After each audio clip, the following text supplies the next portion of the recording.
Telat bayar 2 hari di Kredipo, langsung dikunjungi oleh DC Lapangan. Ini sangat mengagetkan sekali. Assalamualaikum warahmatullahi wabarakatuh, selamat sore teman-teman semuanya. Apa kabar Anda hari ini? Saya harap kalian masih dalam keadaan sehat walafiat dan selalu dalam lindungan Allah Subhanahu wa taala. Amin ya Allah ya rabbal alamin. Nah, kali ini saya akan bagikan pengalaman saya melihat langsung seseorang yang mempunyai utang di Kredipo dan baru telat 2 hari langsung dikunjungi oleh DC Lapangan.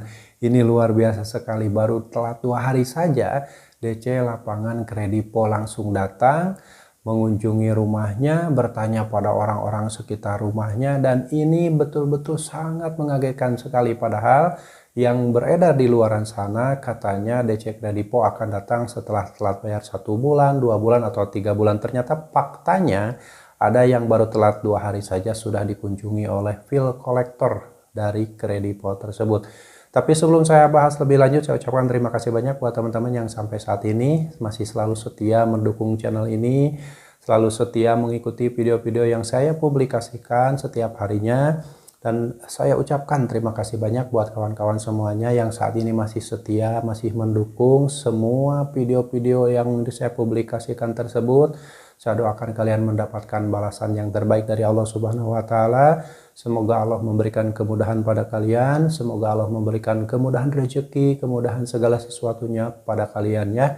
Dan buat teman-teman yang saat ini sudah memutuskan gagal bayar di pinjol, saya ucapkan selamat. Karena orang-orang yang sudah memutuskan gagal bayar di pinjol, yang mungkin karena ketidakmampuannya lagi untuk membayarkan utang pinjol tersebut, saya yakin kalian akan jadi orang yang lebih baik daripada kalian terus-terusan merawat pinjaman online. Karena faktanya orang-orang yang merawat pinjaman online itu hanya menunggu waktu saja. Mungkin saat ini dia masih merasa nyaman, masih merasa tidak ada apa-apa ketika merawat pinjol karena dia belum sadar. Nah, nanti setelah dia mentok, tidak ada lagi uang untuk membayar utang pinjol tersebut, pasti akan gagal bayar juga.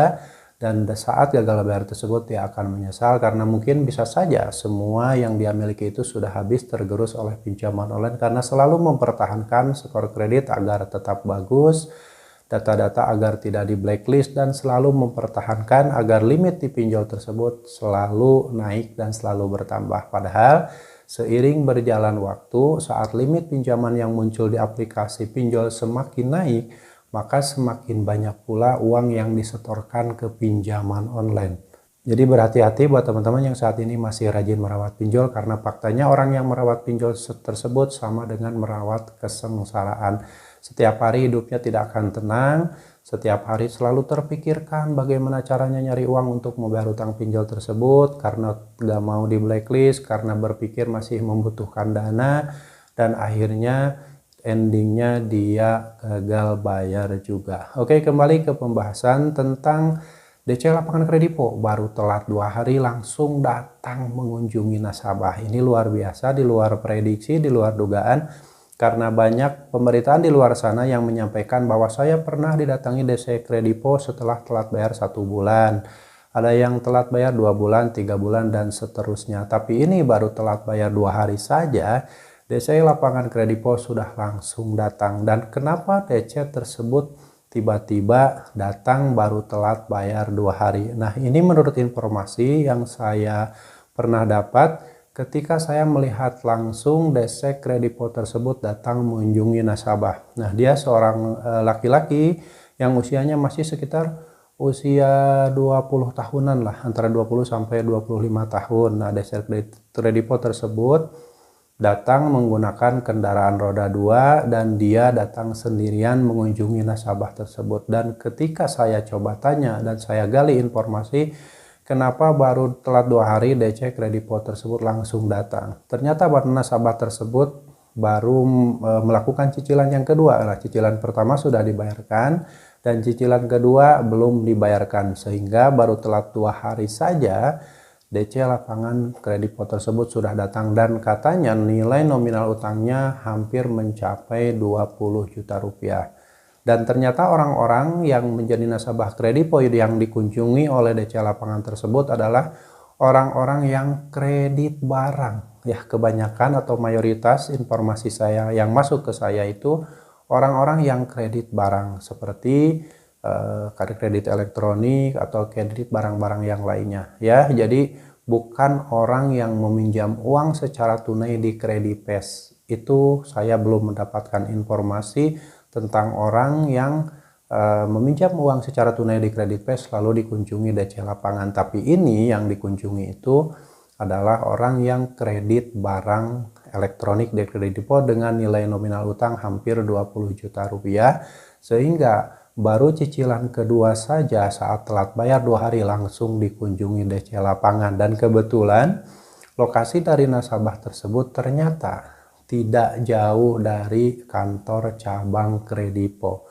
Ya mungkin kalau ditempuh dengan perjalanan menggunakan roda 2, kurang lebih perjalanannya itu sekitar 20 menit dari kantor Kredipo ke rumah nasabah tersebut, sehingga ternyata langsung dikunjungi oleh DC Lapangan. Nah, makanya buat teman-teman yang mendapatkan informasi di luaran sana tentang kapan DC Kredipo atau DC Lapangan Kredipo akan datang mengunjungi nasabah, itu kita tidak bisa memprediksinya. Saya juga tidak tahu kapan.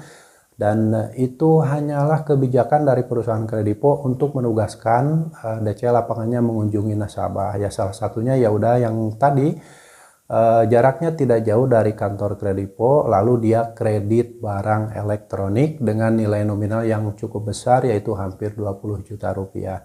Nah, buat teman-teman yang mungkin saat ini memiliki utang di Kredipo, tidak usah panik walaupun di sini ada di kota A misalkan telat 2 hari sudah dikunjungi, di kota B telat sebulan sudah dikunjungi DC Lapangan. Tapi ingat kawan, tidak semua DC Lapangan Kredipo itu mengunjungi nasabah yang gagal bayar, terutama orang-orang yang meminjam uang secara tunai.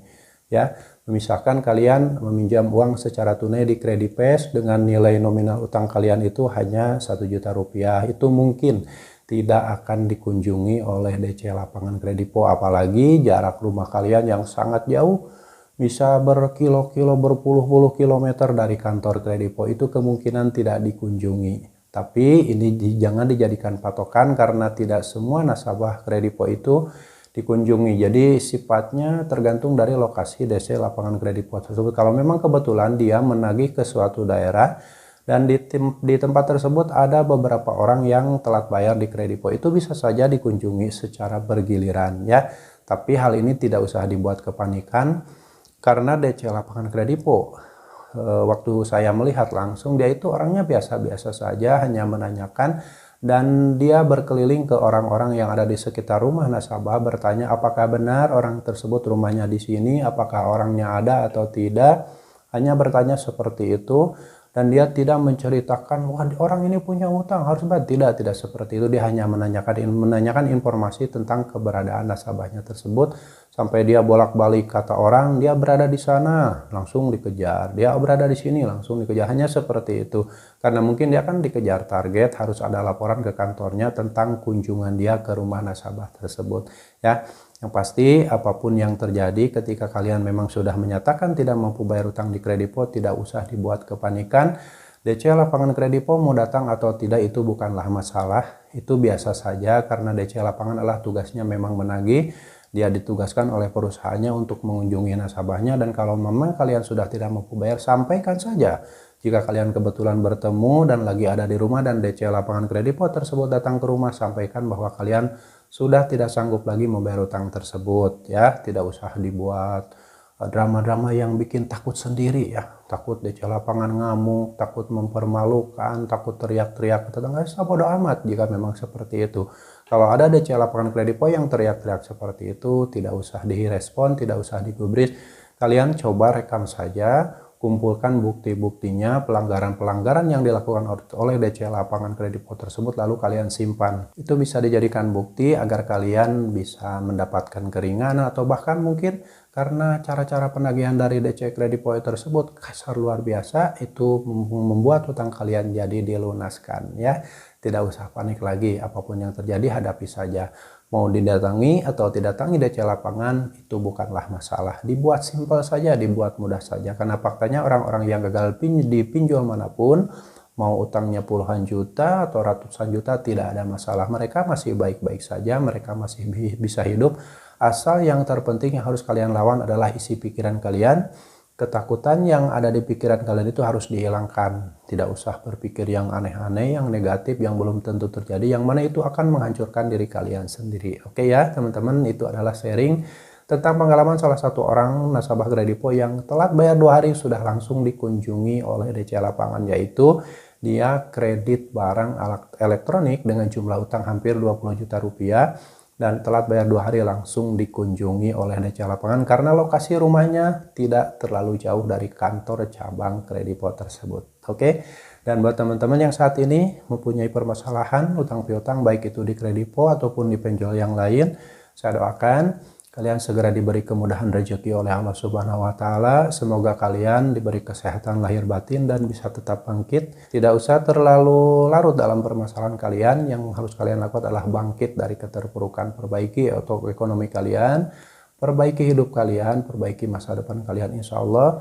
jika kalian selalu berada di jalan Allah, maka hidup kalian akan lebih baik, akan lebih tenang. Yang harus kalian tanggungan sebenarnya bukan masalah didatangi DC Lapangan, tapi kalian harus takut ketika kalian belum bisa hijrah dari riba pinjaman online. Itu yang harus kalian pikirkan dan harus kalian perbaiki. Oke, semoga bermanfaat dan kalian harus tetap semangat perjuangkan masa depan kalian, perjuangkan masa depan keluarga kalian, dan jangan pernah lagi memperjuangkan masa depan pinjaman online. Sampai jumpa lagi di video saya selanjutnya. Wassalamualaikum warahmatullahi wabarakatuh.